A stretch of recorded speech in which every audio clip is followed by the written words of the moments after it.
Hey there, thanks for tuning into Duck Bricks. I'm Chris, and I just got back from BrickWorld Chicago, and I was able to get a massive LEGO haul at my time at the convention.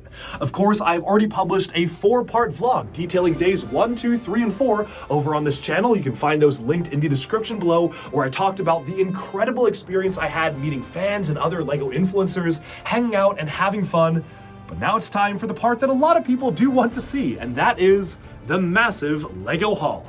This may have been my single most expensive LEGO shopping trip I've ever had in my life, and you're about to find out why. And so, without further ado, let's jump right into the haul.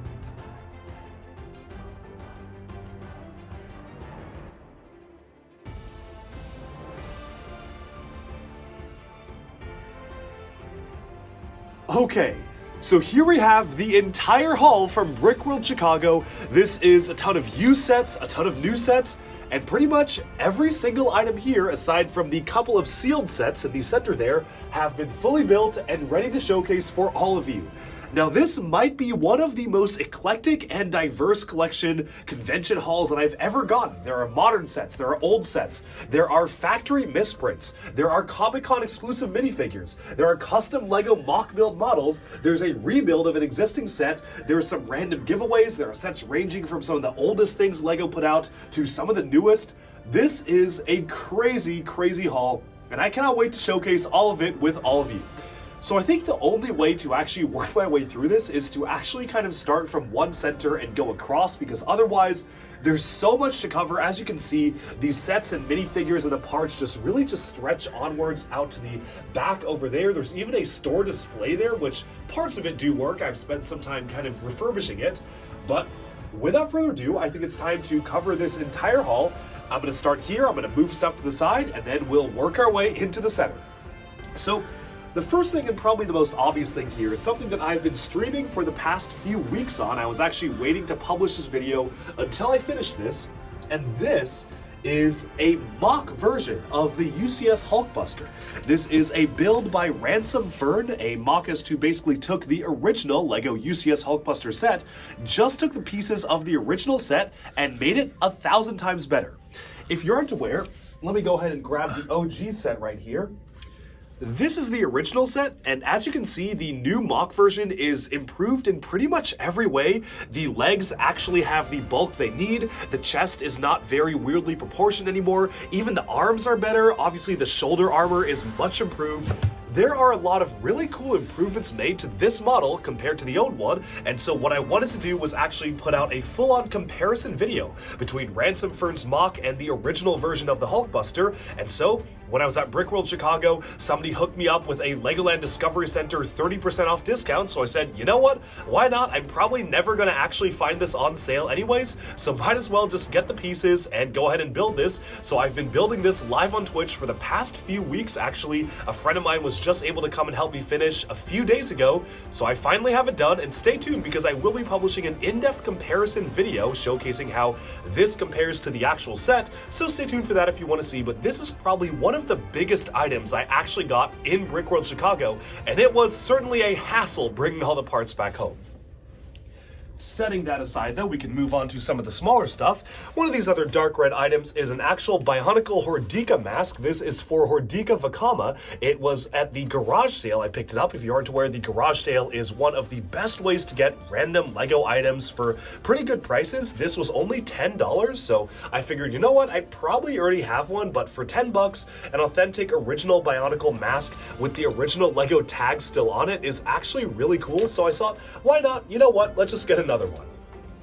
Moving on to here, this was actually a free gift that I got from purchasing from one of the vendors over at the convention. They had me pick my choice of free gifts between a myriad of LEGO sets that I already owned, or this Pumpkinhead storage bin, and I figured, you know what, this is probably going to be pretty useful for random parts, so I picked the Pumpkinhead as my free gift. Now, a Harry Potter set I've been wanting to get for a long time is the Shrieking Shack over here. And this is a really weird Harry Potter set. It's first of all mounted on a turntable, so you can kind of rotate the entire thing around, where you can see the interior of the Shrieking Shack. This was made in conjunction with the release of the Prisoner of Azkaban movie, and comes with one of the strangest unique LEGO pieces they've ever come up with. This is the transformation shed. So there's a button on the top, and you can press it to essentially transform minifigures from one shape to another. It only was ever included in this set. It is basically just a thing that you can use to transform minifigures. And the set comes with a ton of figures, which you can see up here. I kind of tried to arrange a lot of the minifigures up front. So you have Lupin with the wolf head, you have Sirius Black turning into the dog, and you have Peter Pettigrew turning into the rat. And that's what you use the transformation chamber for. If you have kind of a smooth surface, you put it over them, and then they just kind of transform. It is a really interesting piece that pretty much just has one use, but I was really curious to see exactly how this worked in person. Of course, this also does come with a bit of a honeydew side build as well, which you can see there, some nice printed windows, and just some super basic interior, nothing too crazy, but just a classic Lego Harry Potter set, which is one that I've had on my wish list for quite a long time. Setting that aside, I did get a couple more Harry Potter stuff, but we'll work our way inwards to it. One of the other sets I got was a Speed Champion set. I previously only started collecting Speed Champions when they switched over to the 8 stud wide cars, and I'm regretting that because I feel like we got a lot of cool 6 stud wide vehicles. So I've been trying to go back and purchase all of these 6 stud era vehicles from Speed Champions that have come out that I missed, which are actually pretty expensive. I think I paid over $100 for this set alone, but it's because the Speed Champions resale market has been so high. Now, thankfully, it doesn't just come with the blue kind of Ford truck here, the Ford Raptor, as well as this hot rod, but it also came with just a bit of a little station for racers to kind of get a trophy, a pit stop area. Definitely feels like kind of leftover extra budget in the set to include all of these little accessories, but I just figured it was nice to just get one more Speed Champion set to add to my collection because I'm trying to get them all. Now, over here, we have one of the oldest Lego sets ever. I'm going to set this aside first. Oh, knock that off here. But this right here is actually set number 402. You can see the original box right there. Let me go ahead and grab the box so we can really showcase it in detail. This, of course, like many of the other older Lego sets, did have a flip-up box. It was not sealed, it was used, but the box is in really good condition. It actually had a lot of the parts that were kind of laid out in this display grid, which I thought was really cool. And this is kind of just an inspirational building set. And I was quite surprised when I was putting it together. I initially thought that, okay, like this is the main model and there's some other stuff, but no, really, this is actually the main model that uses most of the pieces in the set. And then you have a whole bunch of other options here, and I don't even think they had instructions for this one. So really interesting set. It is really just kind of emblematic of the older days of Lego, where they were really focused on just having every single set be just a box of bricks to build your own things. So what I did is I took the concept of this build and I basically just built it as is according to the instructions, but I also added on a crane onto here because I figured that the crane parts were just kind of sitting around wasted. So here's what we have.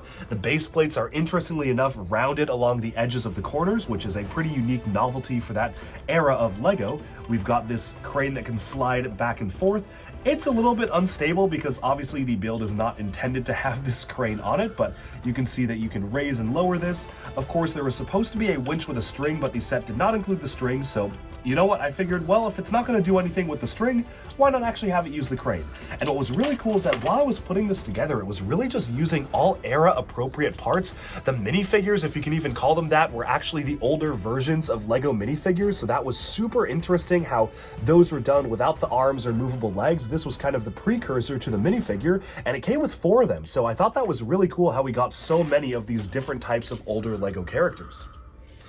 Setting that aside here, we can take a look at the next build. Let me just make sure that this is all together. And one of the sets that I've been needing to get for Lego Star Wars for a long time is the Y-Wing versus TIE Advanced. This was one of the very first Lego Star Wars sets, and definitely the first one that included a hero spaceship and a villain spaceship, so they can kind of have a chase through the stars together. And now Lego has done this on occasion throughout the years, but it was really cool to be able to get this. It came with all the minifigures as well. So for the Y-Wing, we had the original pilot here, so you can see kind of what that minifigure looks like. Always good to get a retro style of Star Wars pilot. And for Vader's TIE Advanced, of course, you can have Darth Vader, and I'm actually going to stand him on top of his TIE Advance, just like he appeared in Star Wars Rebels, standing on the very top. So a very intimidating pose for him, but you can see it came with the very first Darth Vader minifigure from LEGO Star Wars. Of course, these are very simple and rudimentary builds that certainly would not pass up today, but they really do have that classic charm to them. I really like that these definitely feel like they're from a different era of LEGO building and different sensibilities, and I'm so happy to finally have added this set to my collection. Now, we were just at Harry Potter, so I figured we might as well just continue on with it. This is one of the rarest Harry Potter castles that they ever put out. I believe it came out around 2004. Now, I was completely shocked to see that this has one of the most unique LEGO mechanisms I've ever seen in any set. Let me show you what I mean. So if you open up the brown doors here, if you look inside, you'll notice that if we zoom in here, there is a grate as well as kind of a clock behind this. But the way this works is it has a wind-up motor. So if you twist the wind-up motor, the gate actually opens while the clock goes back and forth, and the clock on the top here actually spins at the same time. It is a pretty crazy function, but what's even cooler is that you can do things to, say, lower the gate and just have the clock spin and the bell toll, so you can choose to just have that. Or alternatively, you can push this lever up, push this lever down, and just have, as you can see here, let me just go ahead and raise this up, have the clock not spin at all, so you can kind of wind it up, and then when you're ready to go, push this lever down, and then you can cause both of them to move simultaneously. It is such a unique and creative play function for a LEGO set. When I was putting it together, I had pretty much no idea what I was building. I was completely shocked to see just so much ingenuity coming from the set. And again, you can have the grate down and just have the bell be tolling there with the clock spinning. So unique. Of course, these are all printed as well. So this is a specially printed piece. This is specially printed. There's a lot of really unique pieces included in the set. And then if I actually want to rotate this around here, you'll notice this does have a full interior. There are some of the moving staircases, so if you want, you can have the moving staircases actually be pivoting from one part of the castle to another. So you can see right here, it does have that feature. There are nice printed elements for the potions. There's a printed blackboard in one of these. Where is it? It's in one of the classrooms here. Ah, here it is. Really unique printed blackboard piece. If you can kind of see it inside of right here, there's a printed blackboard just inside of the tower there, which is one of the most unique elements. Let me see if I can remove that, but this was such a cool piece to get in the set itself. I really like that. And of course, there's a skeleton on the other side, but that is a really unique LEGO piece to get. And what's great is that this is kind of modular, so everything just kind of connects together, and that is that year's version of Hogwarts Castle. It came with an auxiliary tower as well, with the Gryffindor dormitories, the Slytherin dorms, as well as the Monster Book of Monsters fully printed, which is really nice.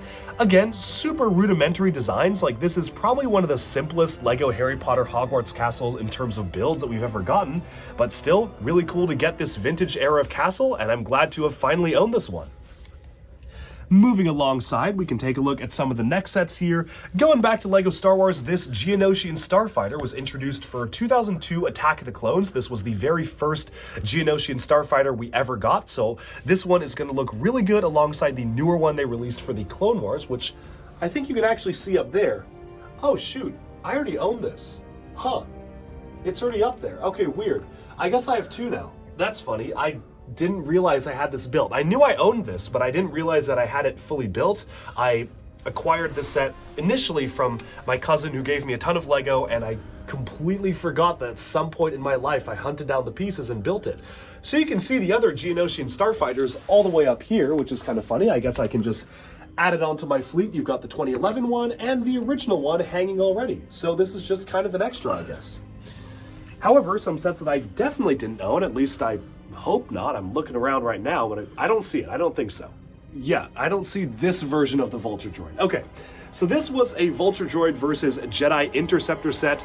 It is one of the very first ones we got in 2005 for Revenge of the Sith, so obviously this was kind of the first iteration of the Jedi Interceptor. They were still kind of working out the kinks. It's a little bit flimsy. It's not the most well-built model for sure, but it gets the job done and definitely shows that there's a lot of room for improvement for LEGO's portfolio moving forwards into the future. So you have Anakin's Jedi Interceptor here.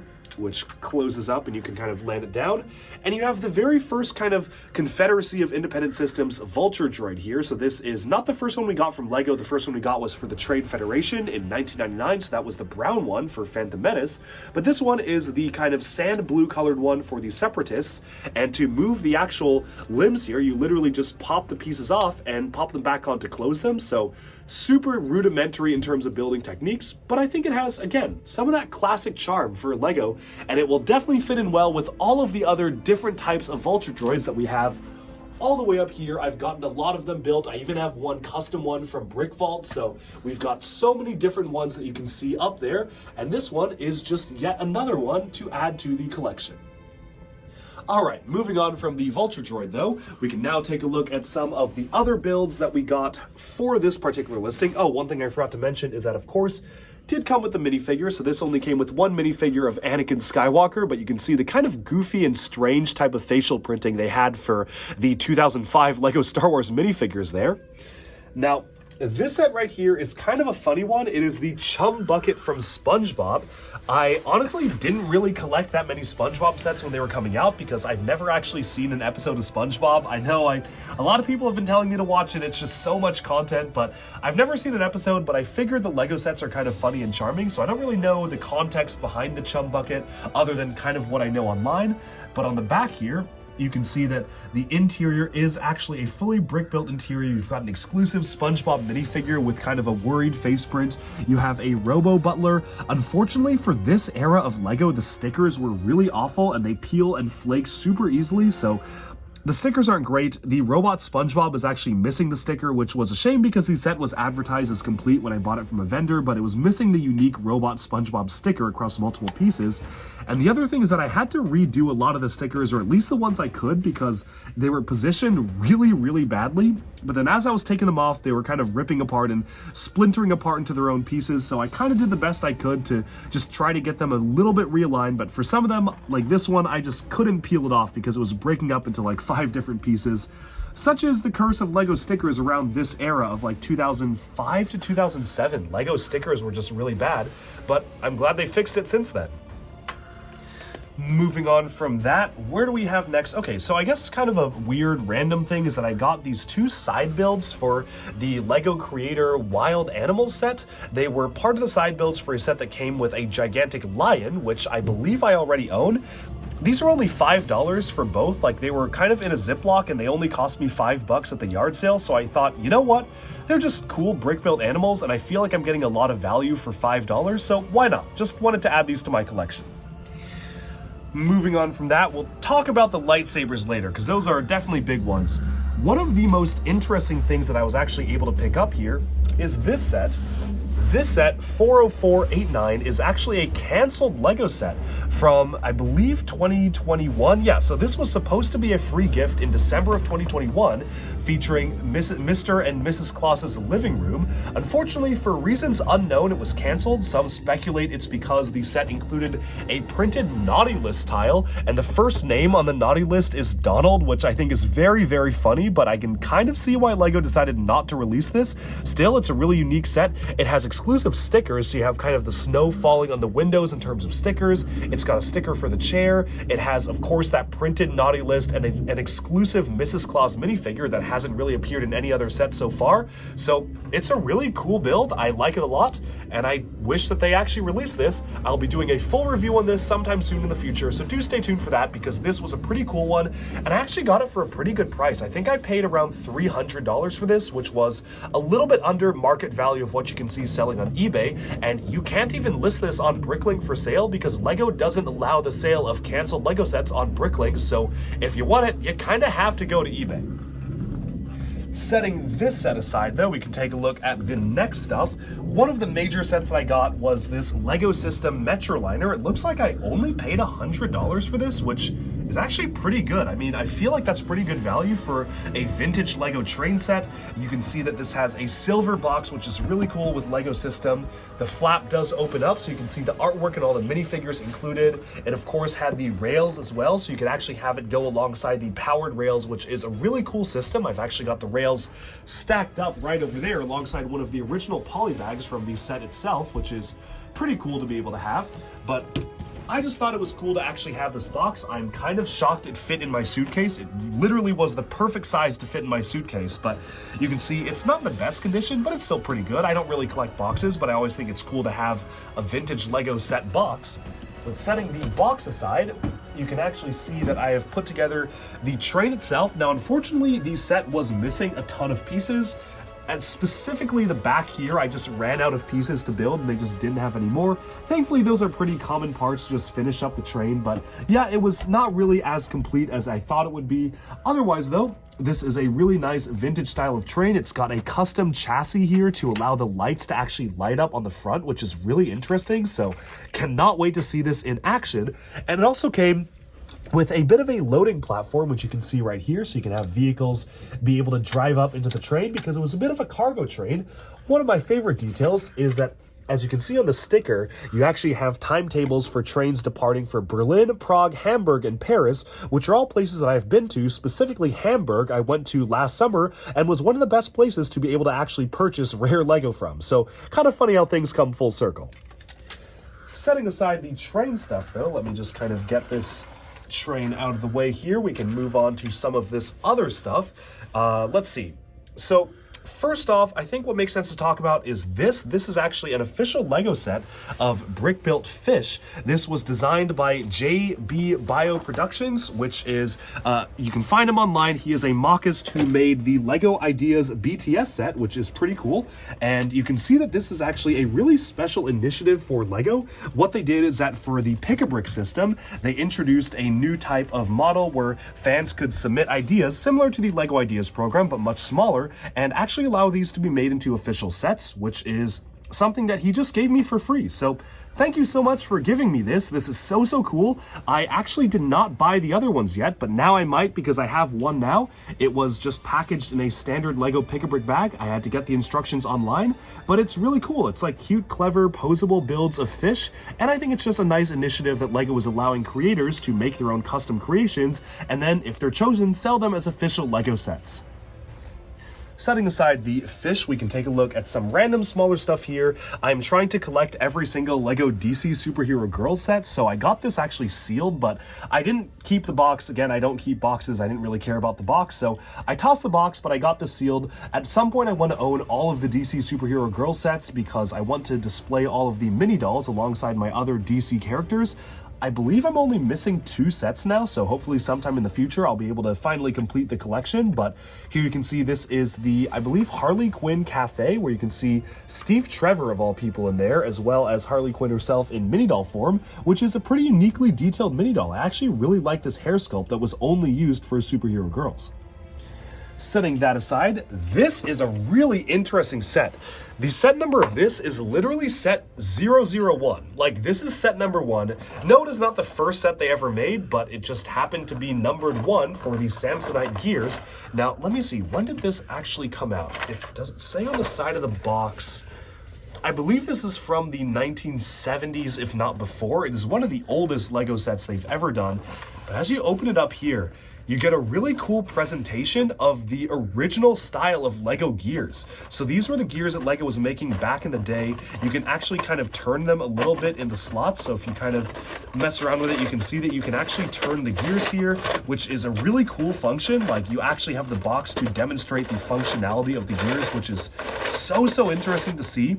And it comes with a ton of just random bricks as well. You can tell these bricks feel a little bit different than standard Lego bricks. The logo is older as well, so all of these are era accurate. They're missing kind of the hoses in between that modern Lego bricks have, so every single piece here is specially made for this particular set and is a really kind of specially older style of brick. And what's cool is that, yep, you can of course take the gears out. Really interesting Lego pieces. They're quite large. They're somewhat similar to these splat gears that we have nowadays, but obviously they aren't that big. But I just thought it was really cool to just have this set in hand and fully finished. I mean, it's just kind of a unique Lego item to have. And I believe this one I did get at the yard sale, which was a great place to get old Lego for pretty good prices. Setting that aside here, one of the other sets I got was a new and sealed Lego Mickey Mouse set. This was one of the very first licensed tie-ins with Disney. For only 30 bucks, I felt that new and sealed was pretty good. Of course, I did open it up because I do open up everything that I get that's sealed, so maybe the sealed was kind of wasted on me because I opened it, but just building a brand new set for the first time was so interesting. The most interesting thing I can say about the set is that it didn't really have instructions. Like, it had instructions, but in terms of photographs of the model from different angles, and those were like the official instructions for the set. So I kind of had to just figure it out. It also came with a ton of extra pieces. Like, it came with a lot of extra random pieces to build other models. The most interesting thing, though, is this Mickey Mouse figure. It's kind of a cross between Duplo and Lego and like Fabuland and all sorts of stuff. You can have studs on the bottom. You also have studs on the underside here to have him sit down. It is such a weird sculpted figure. It's not Duplo, it's not Lego, it's kind of an in-between. And I thought that was the most interesting thing about the set, which is why I wanted to pick it up. Otherwise, the set is a pretty juniorized build. It's kind of just a standard fire truck utilizing the Fabuland car element. It's just really cool to get a new sealed set from, when did this come out? Let's see. 2000. So the year 2000 is when this came out. So 23 years ago, and it was brand new and sealed, and I just opened it up and built it. Setting that aside here, there's a ton of like unique minifigures that we'll get to, so I'll talk about those in a second. The really special thing I want to talk about here is this. So I paid $160 for this brand new, and I got this for one reason and one reason alone, which is the life-size human UFO mask. Now, I already own this set. Like, I actually owned this set already. I actually think I own two of it. So this would be my third. But I didn't care about the set. I didn't get this for the set. I got this specifically for the UFO mask because having a wearable UFO mask is so interesting. I kind of want to remove it from the package without damaging it. Okay, there we go. Yeah, that was easier than I thought. Okay, so this is the sealed set. I might keep this sealed and see if like anyone's interested in maybe like a raffle or an auction or something where if you just want this without the mask, I can sell it to you sealed for a good price. Because all I cared about was this. You kind of, how does this work? I don't really know. Maybe my head is too big for this, but there's no strap or anything. You kind of just put this over your head and then, okay, like you can kind of see out of this, but I just think it's so cool because this is actually a Lego minifigure piece. Like, this is a Lego minifigure helmet, but it's supersized, and I think that's so interesting. I love collecting these weird Lego costume stuff, and I think it's pretty cool. Like, it doesn't fit me. Like, I guess I could wear it as a hat. Like, that works. I mean, that's kind of interesting. It does not stay on my face in the intended position, but I think it's pretty cool. Like, I actually really liked it. Once I saw pictures of the set years ago, I was dedicated to find it, but I never was able to find it until now. A funny story about this. I was lined up outside the yard sale. The vendors were going in. I saw somebody carrying this in, and I literally just followed them with my eyes. I watched the table where they set up, and the moment the doors opened, I made a beeline for that table because this was my #1 most anticipated item to get at the yard sale because it's so interesting. Like, it's just such a weird type of set to like rebox an existing Lego set with a life-size mask of a Lego piece. That is just so cool. So super happy I was able to get this. I'm going to keep this sealed for a little bit, but we'll see what I decide to do with it. Setting that aside, we can talk about the final sealed set here. This is a set that I haven't opened yet. It is 6398, the Police Precinct. This is so interesting because, as you can see, it is new and sealed. Like, this is an incredibly rare Lego item to get. And what's pretty cool is that I paid a pretty low price for this compared to the other sealed item on BrickLink, which is, I believe, around $500 to $600 is what this is worth sealed.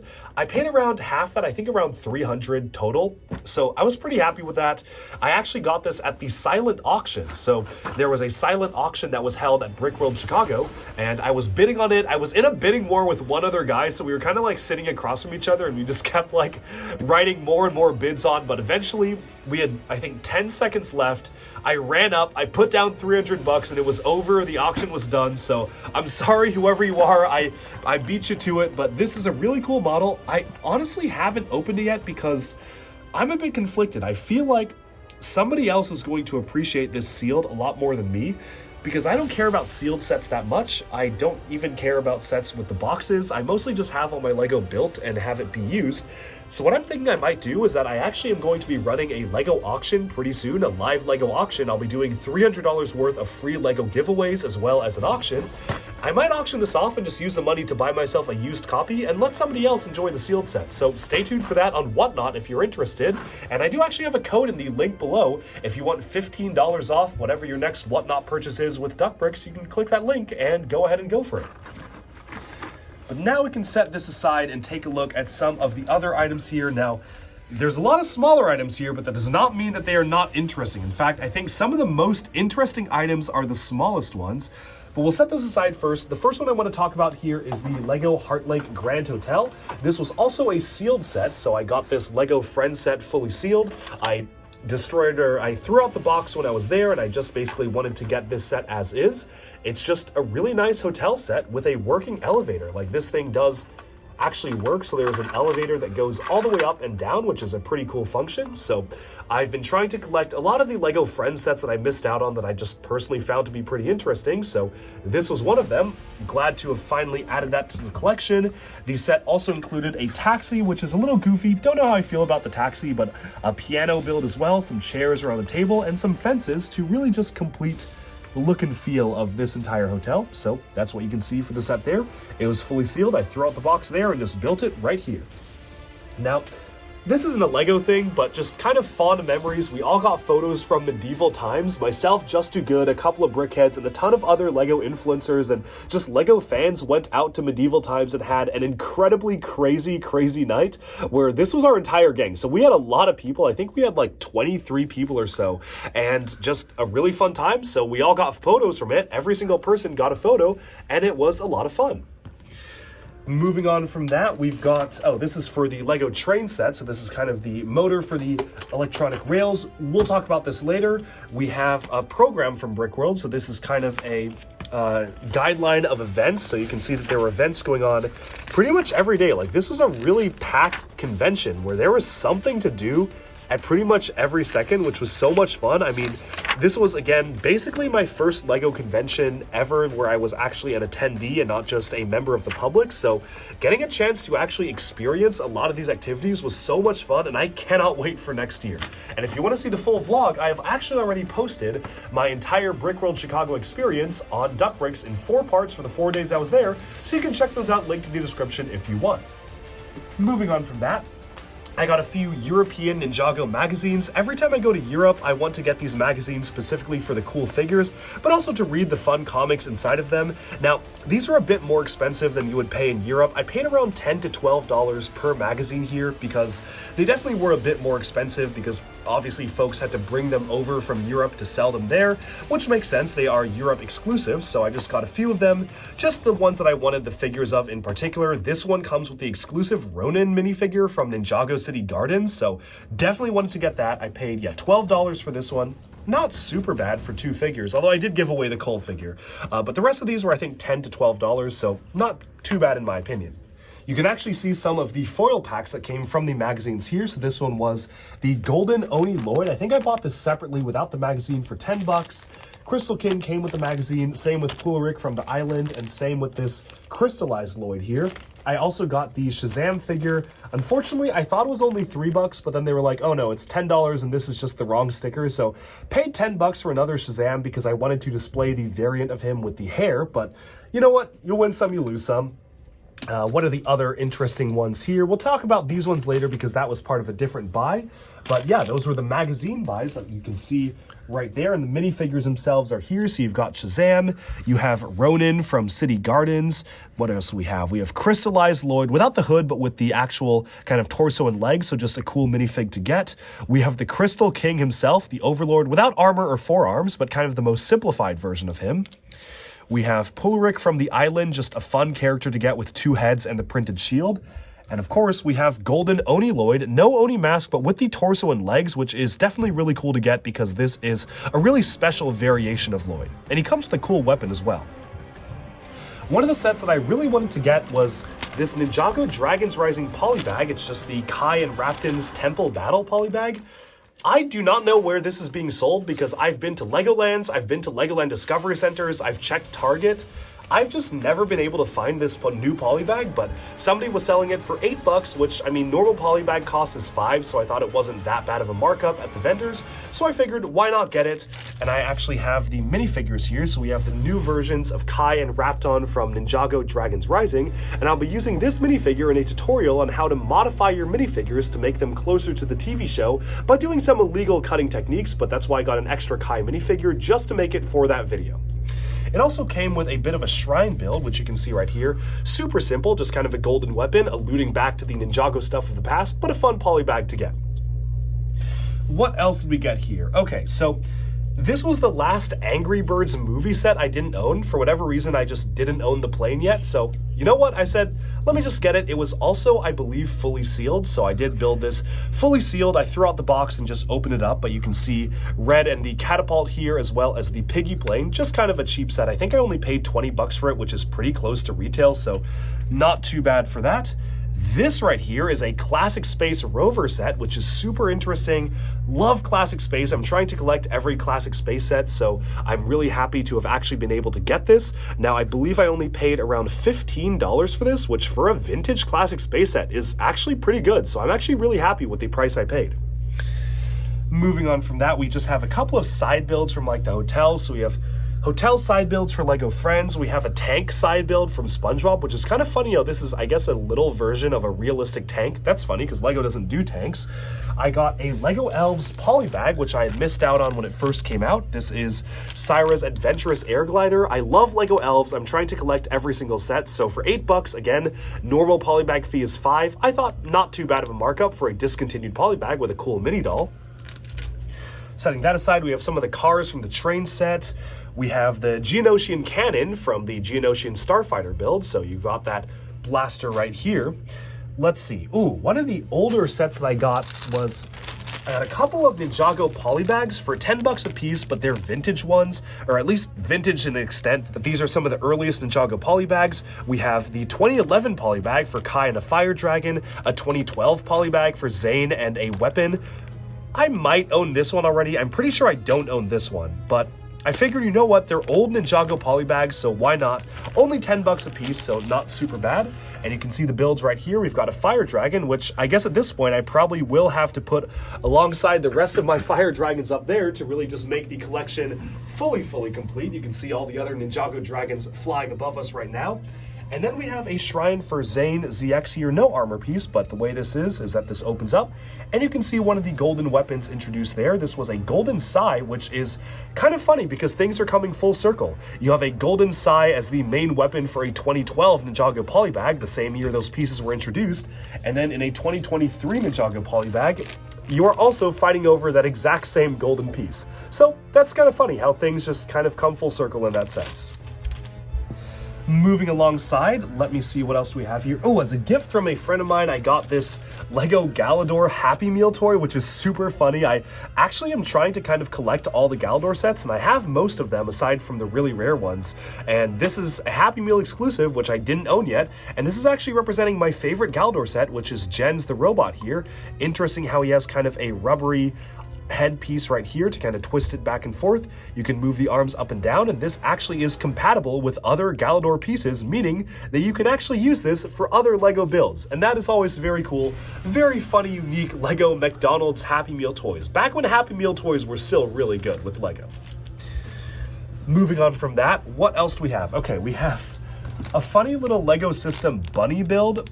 I just thought it was an interesting Polybag. Like, it's a Build-A-Rabbit set. It's probably like some Easter promo. What is this from? 1992. Yeah, this is a Polybag from 1992. I definitely want to keep this because it's just a unique thing to have. Has a printed little bunny face on it, which I just think is a pretty funny thing to get in general. I believe I only paid $5 for that, so that was really good. Another vintage Polybag. This is specially made for Blockbuster. I didn't even realize, what? Okay, weird. Yeah, so this is made for Blockbuster. That's a blast from the past right there. So I guess they sold these at Blockbuster stores. That is so interesting. I didn't know Lego did that. I didn't even realize that when I bought this. But yeah, it was just another vintage Polybag from 1998. Yeah, there you can see like the Blockbuster trademarks in the back there. So That's kind of cool, actually. I didn't even realize that when I opened up and built it, but I opened it up and built it right here, and you can see the finished set, complete with that old style of propeller. One of the last polybags here is one that I didn't open. I might open this one, but I chose not to open it for now because it's just the weirdest shaped polybag I've ever seen come from Lego. It is so horizontal. It was only $5 too, so not that bad of a price. A system freestyle polybag with a lot of unique printed pieces. This is from 1995, so you can see some of the pieces inside. I just thought it was kind of cool, and for $5, why not? It's such a rare and unique Lego item, so I figured that I just wanted to pick this one up. Moving alongside from that, what else did I have here? Okay, so this is a pile of pieces, which I was part of a parts draft for. A parts draft, for those who don't know, is basically a system where a group of people come together, a group of Lego fans come together, split up the parts of multiple copies of one set into a draft, and you essentially go around and pick buckets of pieces that you want to use for mocks, and you have a fair distribution system of being able to get the parts you want, or maybe have other people beat you to some of the other better parts. It was a really fun experience. I cataloged it on my BrickWorld vlogs, but I got a lot of useful pieces like these 1x2 transparent parts I use for my Lego minifig wall displays. I got a lot of specialized riot shields because those are always useful pieces, a lot of random snot stuff, and plates which I'm sure I could use for other types of displays. Moving on from that, what else do we have? So some of the rarest and I think the single most expensive item is here, but we'll talk about that last because that is probably the most important item I got on this entire haul. Let me set aside some of these side builds here. And so some final stuff. I guess we might as well talk about the M&R Productions Megastore. I got a chance to meet Ryan, aka M&R Productions, for the first time in real life, which is pretty cool. He's one of the bigger Lego Star Wars YouTubers. So of course I had to shop at his Megastore. I purchased a custom printed Lego minifigure of Buff Kylo here, which is just a really funny one I wanted to pick up. It was rather expensive. It was $25 for one figure, but I just thought it was a really funny thing to pick up, so I said, you know what, why not? I'll get it just to support the store, of course. Also got a 212th Trooper. I don't recall how much this was. Maybe it was around like $15 to $20, so definitely one of the more specialized troopers that you can see for Star Wars, which you can see right here. Glad to get it because typically these are exclusive to either the European magazines, which is what this is from, or the ATTE. What else did I get? As a free gift, I got a Jyn Erso head, which is also kind of a meme in the Star Wars community. He just had a box full of them, so I thought that was really funny to just get another one of these to add to my collection. And I think that's pretty much everything I got from the Megastore, so we can set these aside right now. I also happened to purchase a brand new copy of the Commander Cody Phase 2 figure, exclusive to the ATTE, which came out last year, but this was only selling for $20, and I just couldn't pass it up because obviously a lot of people have been wanting Phase 2 Cody for a long time. I already obviously have the ATTE set, but I thought, you know what, for $20 for such a special minifigure that normally is on BrickLink for double the price, I just couldn't say no to that. Setting that aside though, we can take a look at one of the more interesting sets that I got here. This right here is official Lego. Believe it or not, this is actually an official Lego product, and this is Lego Modulex. So for $35, I purchased a bag of Lego Modulex bricks. As you can probably see right here, and it's gonna become apparently obvious when I just bring over like a Lego piece, these are not the same scale as actual Lego pieces. They're actually a much smaller scale, but these are actually from Lego Modulex. It was a smaller line of building bricks that Lego was experimenting with back in the very, very early days of Lego. Obviously, the existing scale for Lego bricks won out, but Modulex was co-developed with Lego to produce these smaller types of bricks. I think it's so interesting. It kind of feels like you own a piece of Lego history in your hand here.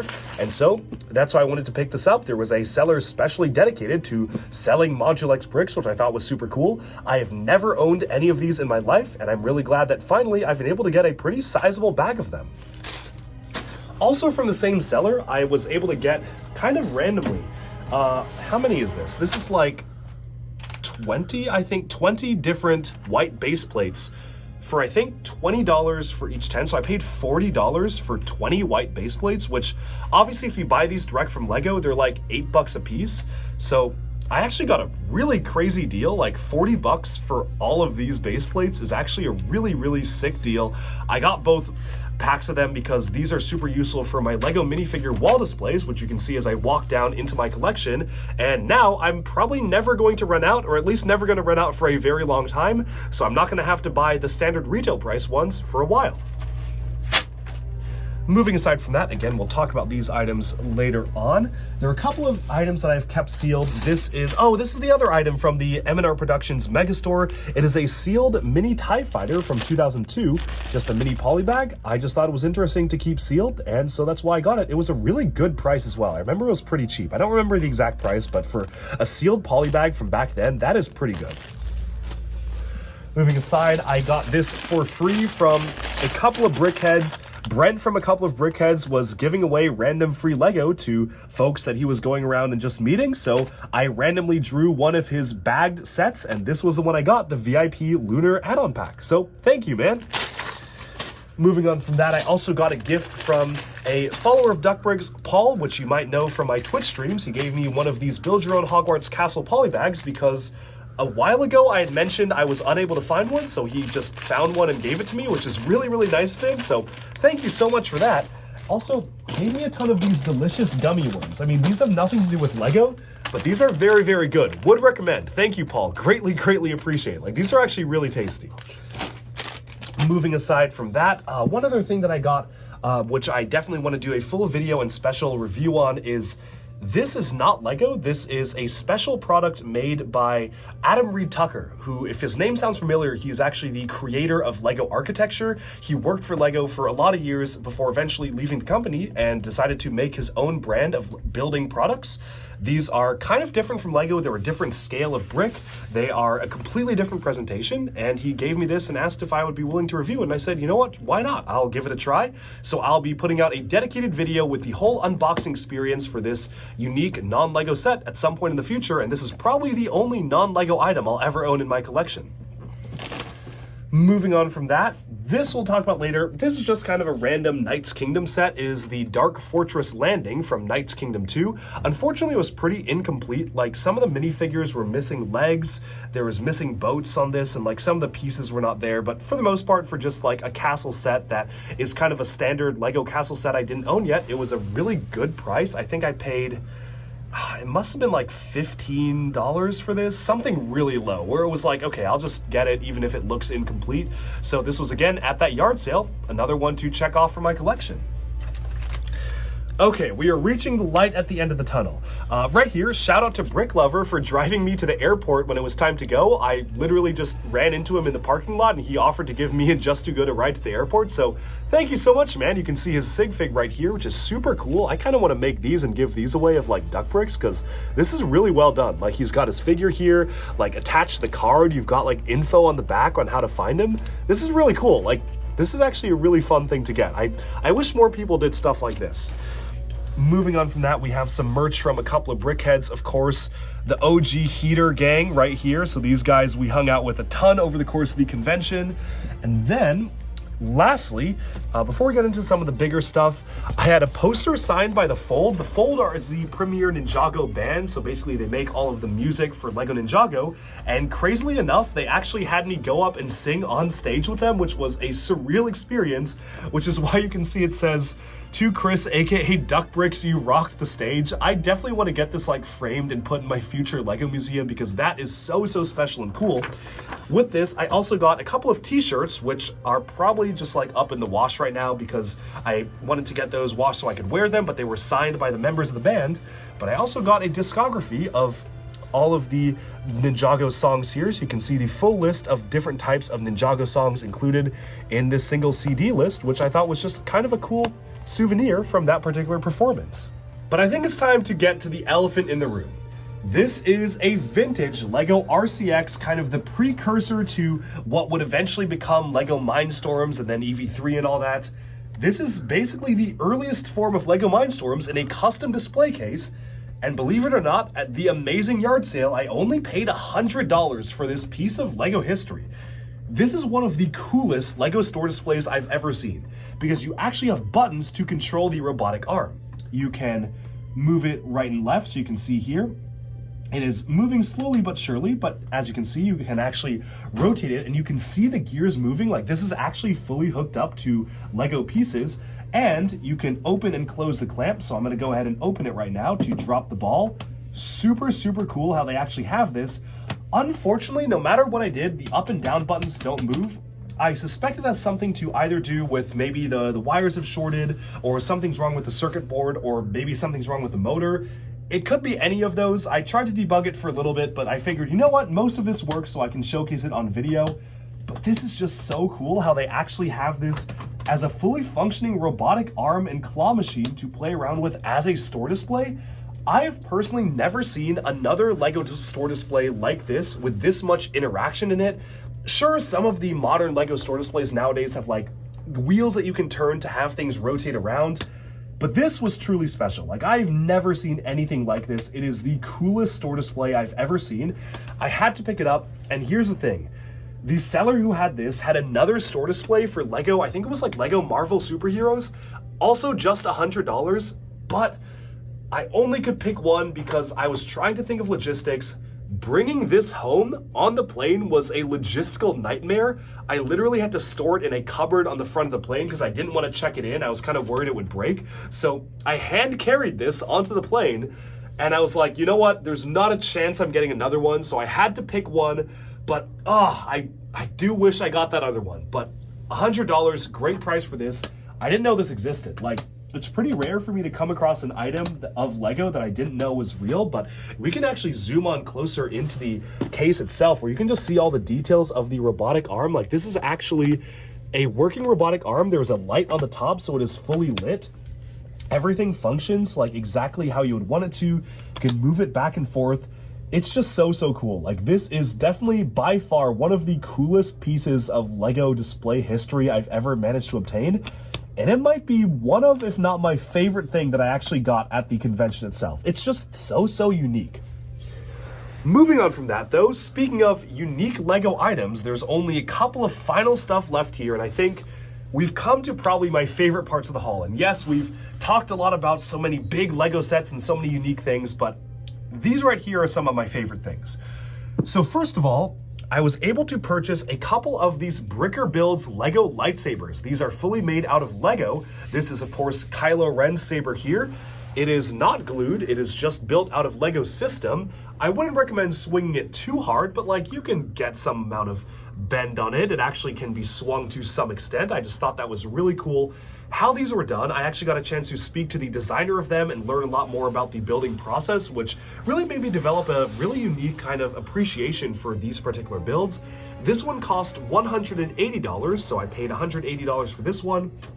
The Darksaber, on the other hand, cost a little bit more. This cost, I believe, $220 or $240. You can see the price on their website, but I definitely think it was worth it. This is so cool. The Darksaber is one of my favorite Star Wars lightsabers ever since it was introduced in the Clone Wars. So this is super interesting to see. You've got a really nicely brick-built hilt. Again, this is LEGO. This is fully built out of LEGO, and you have an amazingly done blade. I just love how this is done in general. It is one of the coolest items I picked up at the convention, and now I kind of want to get the other ones because having these in hand, the building experience was really good. Like, it felt like I was building a legitimate LEGO set. I kind of want the other ones now. The other really cool thing is that the stands, at least for the Darksaber, had like the Mandalorian Mudhorn emblem on it. So that is really cool, kind of brick built into the stand, which was a surprise to be sure, but a welcome one. Lastly, we are nearing the end, so let me go ahead and set aside. These are the minifigures right here. If we can zoom in, the minifigures from the Hogwarts Castle set. This is one of the rarest Harry Potter minifigures ever, so it's really cool to get Sybil Trelawney here, which is the original form she appeared in, but we can go ahead and set these aside. Somebody gave me this torso for free, which is a duck torso. Just a really funny one. Thank you so much, like, to folks who gave me this. I think at least 2 different people kind of came up and gave me this, so this was a really funny thing to get in general. And now, for some of the rarest minifigures, this right here is the business card for one of my managers at the LEGO Ambassador Network, Sarah Scahill, who I actually met in person for the first time.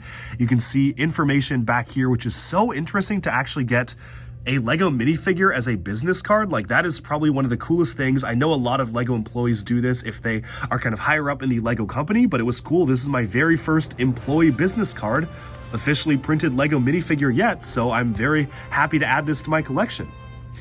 This right here, I paid, I don't remember, I think I paid like $100 for, or something high, maybe less than that, maybe 80. This is an exclusive Lego minifigure celebrating a 2010 convention event, which you can see right there kind of on the torso. It is super unique, very, very rare, and just a random Lego minifigure that somebody was selling, and I figured, you know what? I'm never gonna see this again, so why not? Now, the most special minifigure I got here is coming. We'll talk about this in a second, but first I want to talk about this. This I paid, $120 for this. This is, for those who aren't aware, a test print minifigure. So what these are is that in Lego factories, they use these to align the printing machines for Lego print processes. So this had dual molded legs, dual molded arms, which was so interesting. And as you can see, they have printed on the different quadrants of the head. But the really special thing about this one is that the head is yellow. You see, for most test print minifigures, the head is white. The seller was actually selling one for $120 also for the white minifigure, and I just picked the yellow head because that is super unique. If you go on eBay right now, I was unable to find any with the yellow head. I was only able to find ones with the white head. So this was super cool to get and to add to my collection. Very happy to be able to get this. I really, really love to finally be able to own this, and it definitely will be staying in this specialized little display case until I find a proper home for it. But now the time has come. I think, have we covered everything? Yeah, I think we've covered everything other than my badge. I mean, my badge is pretty cool. It says Christopher Lee Duck Bricks on it, so very cool to get that as a BrickWorld badge officially. We also got these specialized 1x8 tiles for a new attendee of BrickWorld, as well as donating to charity, which I mentioned the charity silent auction before this. But oh my goodness. Here at the convention, I was able to get a minifigure that I've been hunting down, that I've been wanting for years and years and years, and never thought I would own in my life. This is Black Suit Superman. It was the San Diego Comic-Con exclusive for, I believe it was either 2013 or 2014, to celebrate kind of the launch of DC Superheroes and Man of Steel. Now, if you go on Bricklink today, if you want to buy this minifigure, it costs upwards of $9,000 to $10,000 US for this single minifigure. However, my friend Jonathan, aka Mini Superheroes Today, who I met in Nashville, Tennessee a few weeks ago, hooked me up with this for $1,100. That is right. I paid $1,100 for a minifigure that is worth almost 10 times that, so first of all, thank you so much to Jonathan for kind of connecting me to make this deal. Thank you so much to actually the person who made the deal happen. This is super monumentous because, again, I thought I would never own this in my life. The Superman head is basically the same, but of course it is that torso that is completely unique for Comic-Con. Now, obviously this was a bit cheaper than other Bricklink listings because it doesn't come with the card. It comes with the packaging, but no card because this was actually an employee gift, so it didn't come with the San Diego Comic-Con card. It is a genuine Lego minifigure, of course, but I don't care about the card. I just care about the minifigure. So this was the perfect minifig for me to get. I'm so happy to get this. I'm a big fan of Zack Snyder's Justice League. I really loved that movie, of course, when it came out on HBO Max, and getting Black Suit Superman after he actually appeared in live action is so special. And so, I think that's a pretty good time to actually conclude this haul. There have been a lot of Lego items that I got here again. One of the strangest Lego hauls that I've ever gotten. From custom mocks, to mocks that are rebuilds of existing sets, to store displays, to canceled Lego sets, to vintage stuff, to new stuff, to sealed stuff, to polybags, to old Lego sets and new, to specialized factory misprint minifigures, to event minifigures, to a Comic-Con figure. This has been one of the craziest hauls yet. I mean, we got a poster signed by The Fold. I didn't even know they were gonna be there. We got a life-size Lego UFO mask, which I'm still wearing on my head. Like, that is so cool. I'm honestly so happy to have been able to get all these items from BrickWorld Chicago and actually be able to share it with all of you. And I think with that, we've about summed up this video. I hope you enjoyed this special look at probably one of my biggest Lego hauls yet. I'm gonna go ahead and put this Superman minifigure, finally. There has been a hole waiting for him for a long time, but he can finally go alongside my Lego Superman minifigure collection with my other DC characters. Let's squeeze him in there. Ah, there we go. The collection of Superman is complete. Now, of course, I do need to collect all the other Comic-Con stuff, but that is so special. That looks so good next to the Man of Steel minifigure. Again, big shout out to Jonathan, aka Mini Superheroes Today, for helping me get the hookup for this figure. Thank you so much, and I think that's a perfect way to end this haul and to end this video. Alright, and with that, we have summed up the massive LEGO haul from BrickWorld Chicago. Let me know down in the comments below if you actually own any of these sets. What do you think of the prices I paid? What do you think of the haul? And will I see you at BrickWorld Chicago next year? Because after this experience, I know for sure I will be there next year no matter what. Thank you all so much for tuning into Duck Bricks. Be sure to like and subscribe for even more LEGO news, reviews, discussion, and analyses coming your way very soon. I hope you enjoyed this series of BrickWorld Chicago videos, and I'll see you again very soon. Bye for now.